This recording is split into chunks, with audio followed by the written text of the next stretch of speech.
Sabay-sabay natin alamin ang mga kaganapan na nangyayari sa ating bansa.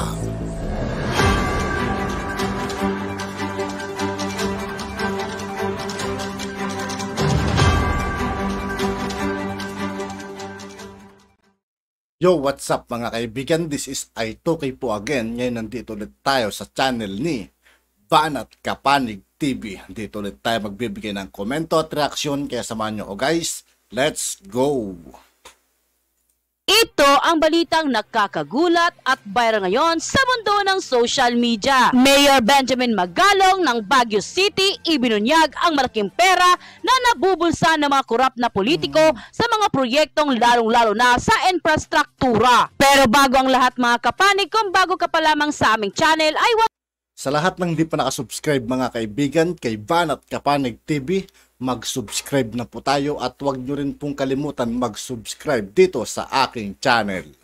Huwag kalimutang mag-like, subscribe at i-click ang notification bell para mas maging updated ka pa lalo sa lahat pa ng bagong video na i-upload namin. At ito na nga mga kapanig, nakakagulat nga ang ibinunyag ni Baguio City Mayor Benjamin Magalong. Ito ay patungkol sa mga korap na politiko na di umano'y malaki ang nabubulsa sa mga proyekto, partikularmente sa mga proyektong infrastruktura sa bansa. Matatanda ang walang takot na isinalaysay ng mayor kung paano at anong paraan na nangungurap ang mga politiko. Anya ng mayor, isa sa pinakamalaking pork barrel talaga ay yung nasa DPWH. Kasi kaya nilang kontrolin yan. Limpak-limpak nga na pera ang take home ng mga politiko sa government project. Ito ay sabi ni Mayor Magalong, kaya ang proyekto nagiging substandard na. Sa bawat 100 pisong gastos sa infrastructure project, kalahati daw nito ang napupunta sa bulsa ng mga politiko.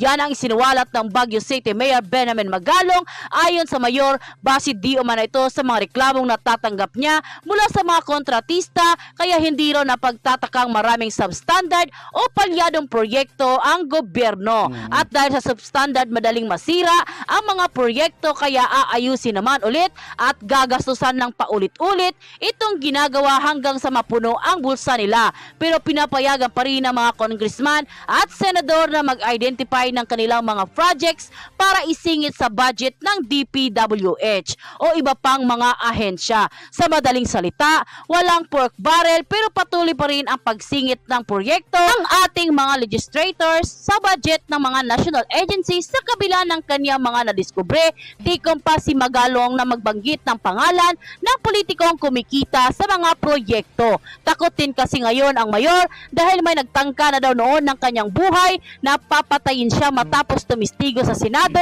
tungkol sa nalalaman niya sangkot sa pag-recycle ng mga bawal na gamot. Ito ay ang mga ninja cops. Sinabi ni Magalong na may mga pork barrel fan pa rin ang ilang mambabatas at lokal na punong ehekatibo na nagpapahintulot sa kanila ng hindi nararapat na kontrol ng pagpapatupad sa mga proyekto kung saan sila kumukuha ng matatabang komisyon. Anya ni Magalong, nagkaroon ako ng pagkakataon na makipag-usap sa ilang mga kontratista. I asked them assuming that I will take cuts from infrastructures project. Magkano kaya? At sabi nila mga 10% to 15% or 20% to 25%. Depende sa disenyo ng mga mayor o ng mga mambabatas. Inihayag din niya ng mga miyembro ng Bids of Awards Committee ay Grabe yung mga korupsyon nila dyan, lalaki. Tapos yung magagawang daanan lang parang mga ilang buwan lang sira naman, di ba?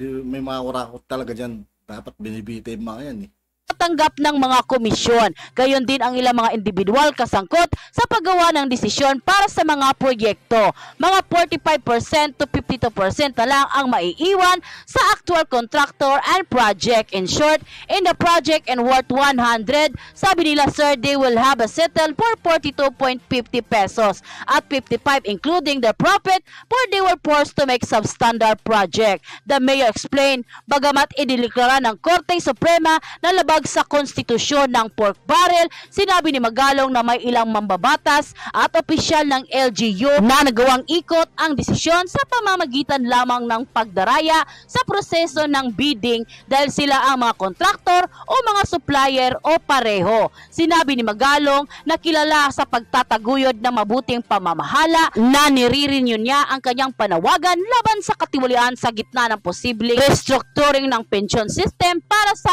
MUP na iminungkahi ni Finance Secretary Benjamin Diokno. Si Diokno ang nagtaas ng senaryo ng fiscal collapse kung papayagang magpatuloy ang halaga ng yearly pension payout sa MUP. Para sa taong ito, ang MUP pension payout ay tinatayang nasa 213 billion peso at inaasahang aabot sa 1 trillion. Grabe guys, billion trillion yung magiging pondo dyan, pera ng bayan yan, tapos kinukurakot lang nila, tinitipid lang nila, no? Nakakainis lang yung mga ganitong klaseng balita guys. Peso mark pagsapit ng 2035.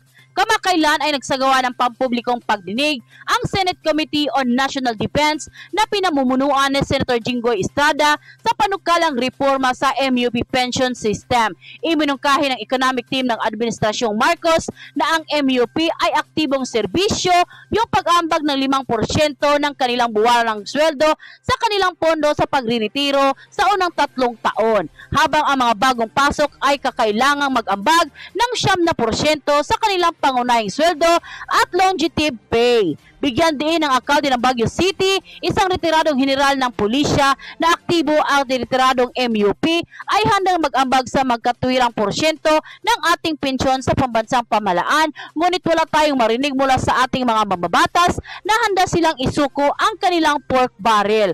Kami sa Unifarming Serbisyo ay handang magbigay ng maliit na halaga ang aming pensyon para lamang makatulong sa pambansang pamahalaan, para lamang matugunan itong malaking deficit, para lamang matugunan itong malaking pambansang utang. Let's wait to see what our brave legislators have to say, sabi ni Magalong sa kanyang talumpati sa isang virtual flag raising ceremony noong Hulyo 3 sa Camp Crame. Sana isa sa kanila ay lumabas ng hayag, oras na para magbigay din ng malaking kontribusyon ang mga mambabatas para matugunan ang mga isyu ng pambansang pamahalaan, lalo na sa ating utang sa pananalapi, he noted. Ngayon sa kanyang ikalawang termino bilang Baguio City Mayor, si Magalong ay nagsusulong ng mabuting pamamahala, habang sa PNP kilala si Magalong sa paglalatag ng ilang mga programang nagtataguyod ng transparency at good governance. Nang lumabas ng balitang ito ay hindi naman mapigilan ng marami sa ating mga kababayan ang mabigay ng kanilang hinaing at komento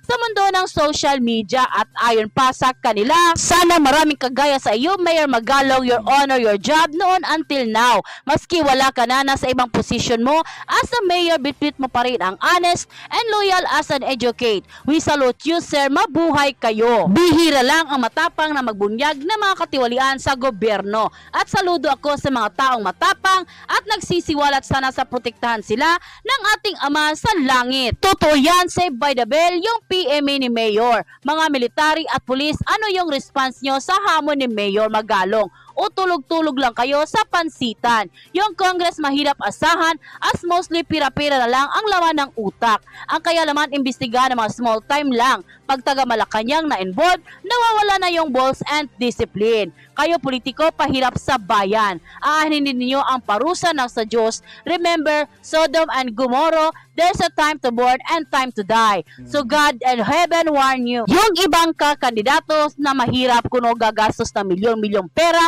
pag nalalo babawiin siksik-liglig, umaapaw pa. Kita mo naman ang mga sasakyan at lifestyle nila. Bakit hindi magdududa ang taong bayan kung saan napupunta ang mga alokasyon nila? Hindi naman subject for audit yung na-allocate sa kanila. Kaya matalino yung naunang gumawa ng batas na yan. Mayor Magalong, you're the most outstanding official and government official to run the police system in the country. May great respect and high admiration to you. God bless you. To the law is on your side. And go! At ito na nga mga kapanig, ano na ang masasabi nyo? Grabe grabe yung mga kinukurakot nila, Hindi na sila naawa sa mga tao. At yun nga po mga kaibigan, dito po nagtatapos ang ating reaction video. Muli ako po si I2K ng Sundalo ng Tunggalo at 811. Maraming salamat sa patuloy na pagsuporta. Yeah, peace out.